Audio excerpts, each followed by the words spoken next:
नमस्कार।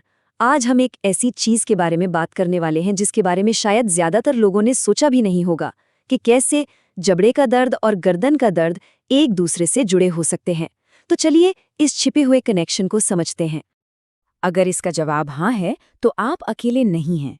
ये बहुत ही आम परेशानियां हैं और अक्सर ये एक ऐसी स्थिति की तरफ इशारा करती हैं जिसके बारे में हम जानते तक नहीं।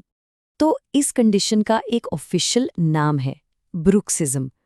अब ये सिर्फ एक आदत नहीं है, ये एक मेडिकल कंडीशन है जहां जबड़े की मांसपेशियां बिना हमारी जानकारी के जरूरत से ज्यादा काम करती हैं, खासकर जब हम सो रहे होते हैं। तो हाँ, ब्रुक्सिज्म को लोग अक्सर एक छोटी मोटी आदत समझकर नज़रअंदाज कर देते हैं, लेकिन इसका असर काफ़ी गहरा हो सकता है। आइए देखते हैं कि इसके आम संकेत क्या-क्या हैं। देखिए, इनमें से कितने सारे लक्षण इतने आम हैं कि कोई सोच भी नहीं सकता कि इनका कनेक्शन जबड़े से होगा, जैसे सिरदर्द, गर्दन में दर्द, यहाँ तक कि कान में दर्द भी। ये सब दिखाता है कि ये समस्या कितनी फैली हुई हो सकती है। और आंकड़ों की बात करें तो ये थोड़े चौंकाने वाले हैं। अमेरिका में लगभग 5 से 12% वयस्कों को क्रॉनिक टीएमजे डिस्फंक्शन की शिकायत है। ये उस जोड़ की समस्या है जो जबड़े को हमारी खोपड़ी से जोड़ता है और इसका सीधा संबंध ब्रुक्सिज्म से है। ये बहुत बड़ी संख्या है। तो चलिए अब आते हैं इस कहानी के सबसे दिलचस्प हिस्से पर, एक ऐसा कनेक्शन जिसके बारे में शायद ही किसी ने सोचा हो, हमारे जबड़े और हमारी रीढ़ की हड्डी के बीच का कनेक्शन।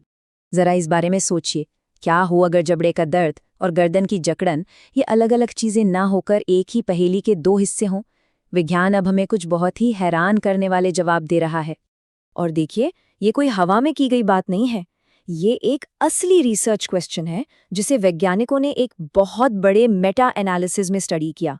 उन्होंने ये समझने की कोशिश की कि क्या दांत पीसने की आदत हमारी गर्दन की मुद्रा यानी पोस्चर पर असर डाल सकती है। और नतीजा काफी हैरान करने वाला था। जी हाँ, एक बहुत मजबूत कनेक्शन है। जिन लोगों को ब्रुक्सिज्म होता है उनमें सिर को आगे और नीचे की ओर झुकाकर रखने की आदत ज्यादा देखी गई है, कुछ वैसा ही जिसे हम आजकल टेक्स्ट नेक कहते हैं। तो सवाल ये है कि वैज्ञानिक इस नतीजे पर पहुंचे कैसे। चलिए कुछ स्टडीज पर एक नजर डालते हैं जिन्होंने इस कनेक्शन को साबित करने में मदद की। देखिए, ये किसी एक स्टडी का नतीजा नहीं है। अलग अलग सालों में बच्चों और बड़ों दोनों पर की गई स्टडीज ने बार बार एक ही पैटर्न दिखाया है। ब्रुक्सिज्म और गर्दन के पोस्चर में बदलाव का एक पक्का रिश्ता है। तो सवाल यह है कि ऐसा होता क्यों है। देखिए, जब जबड़ा लगातार खिंचा रहता है तो इसका सीधा असर गर्दन की मांसपेशियों पर पड़ता है। उनमें जरूरत से ज्यादा तनाव पैदा हो जाता है, जिसे हाइपरटोनिसिटी कहते हैं, और यही तनाव धीरे धीरे सिर को आगे की तरफ खींचता है, जिससे हमारा पोस्चर बिगड़ जाता है। अच्छी खबर ये है कि जब हम समस्या को समझ जाते हैं तो समाधान की तरफ भी बढ़ सकते हैं। तो चलिए अब देखते हैं कि इस दर्द के चक्र को तोड़ने के लिए क्या किया जा सकता है। आमतौर पर लोग सीधे माउथ गार्ड के बारे में सोचते हैं, और हाँ, वो दांतों को बचाने के लिए बहुत जरूरी है। लेकिन रिसर्च बताती है कि फिजियोथेरेपी, जो मांसपेशियों और पोस्चर पर काम करती है, दर्द से राहत और मूवमेंट में सुधार के लिए एक बेहतर शुरुआती इलाज हो सकती है। मतलब ये सिर्फ लक्षण पर नहीं बल्कि समस्या की जड़ पर काम करती है। और देखिए, फिजियोथेरेपी का मतलब सिर्फ 2-4 एक्सरसाइज नहीं है। इसमें बहुत सारी एडवांस्ड तकनीकें आती हैं, जैसे कि मैनुअल थेरेपी, जिससे मांसपेशियों को आराम मिलता है, ड्राई नीडलिंग और यहाँ तक कि लो लेवल लेजर थेरेपी भी। प्रोफेशनल मदद तो ज़रूरी है ही, पर कुछ चीज़ें ऐसी भी हैं जो घर पर आजमाई जा सकती हैं। चलिए कुछ आसान एक्सरसाइज पर नज़र डालते हैं जो मदद कर सकती हैं। ये एक क्लासिक एक्सरसाइज है, चिन टक। इसका मकसद सीधे गर्दन के पोस्चर को ठीक करना है। ये उन मांसपेशियों को दोबारा ट्रेन करने में मदद करती है जो सिर को आगे झुकाए रखती हैं। इसे दिन में कई बार करने की कोशिश की जा सकती है। ये वाली एक्सरसाइज सीधे जबड़े की मांसपेशियों को टारगेट करती है। ये हल्का सा दबाव डालकर उन्हें मजबूत करने और बेहतर तरीके से कंट्रोल करने में मदद करती है, जिससे बिना वजह दांत भींचने की आदत कम हो सकती है।